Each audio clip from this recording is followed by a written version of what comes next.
The Chinese economy has come a long way in the past decade.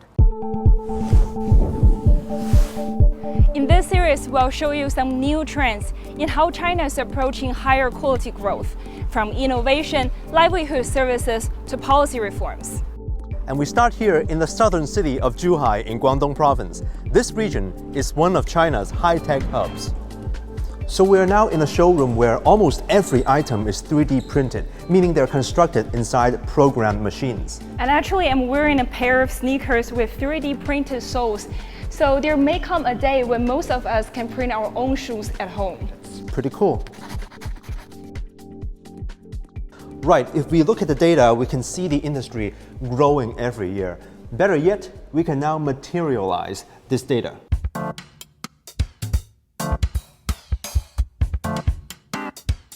While it was a $2.3 billion industry in China in 2019, it is expected to grow to over $7 billion by 2024.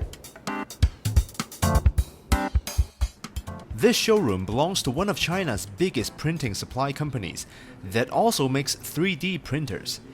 It's a classic case of traditional industry players entering the high-tech sector and a new global race. I think 3D printing can be applied in many industries. In China, you can source many different types of 3D printers. Depends on your need.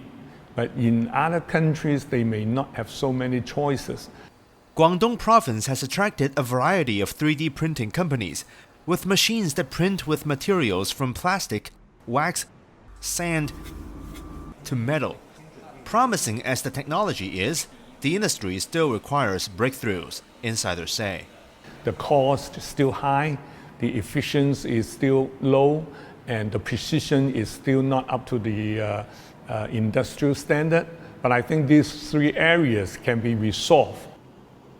Let's print something else. Sure. And these are the countries that receive Chinese 3D printing machine exports and their shares in the export volume. This company told me that they export to over 80 countries and regions. But the pandemic and difficult global geoeconomic situations in recent years have taught them and many Chinese companies an important lesson. COVID-19 has posed lots of shipping and logistics challenges.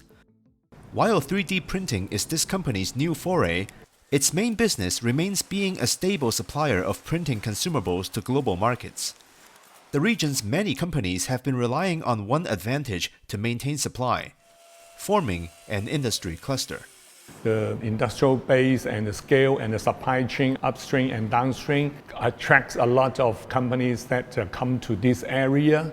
So if the whole supply chain can be within what we call the 1 hour's delivery, that will be really helping the industry going. This has created stability in the supply chain, and experts believe these industries to be further concentrated. China's effort in stabilizing its supply chains is helping promote the gradual recovery of the global economy. Whether it is competing in the high-tech race or surviving external shocks, the wisdom here for Chinese companies is to keep evolving. Chinese manufacturers are trying to move up the global value chain, and at the same time, the country remains the world factory for many industrial goods. And the country's high-quality growth will make sure it remains a force of stability in world industries.